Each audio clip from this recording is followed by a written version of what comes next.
మంగళవారం నాడు చాలామందికి సెంటిమెంట్ ఉంటుంది. మంగళవారం ఏ పని చేయకూడదని, లేదా మంగళవారం ఏ వస్తువు కొనుక్కోకూడదని, ఇది చాలా సెంటిమెంట్లు అవి ఉంటాయి. కానీ మంగళవారానికి మరి ఒక పేరు జయవాసరము అంటారు. అంటే మంగళకరంగా ఉండేటువంటిది, అలాగే జయాన్ని కలిగించేటువంటి వారంగా ఈ వారాన్ని మనం చెప్పుకోవచ్చు.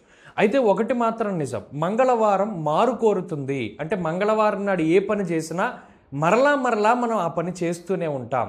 కాబట్టి మంచి పనులు ఏవైనా ఉంటాయి, అంటే ఉదాహరణకి మనం ఎక్కడైనా అప్పు తీసుకున్నాం అనుకోండి, మంగళవారం నాడు రుణాలు తీసుకోకూడదు, తీసుకుంటే మళ్ళీ తీసుకుంటామని.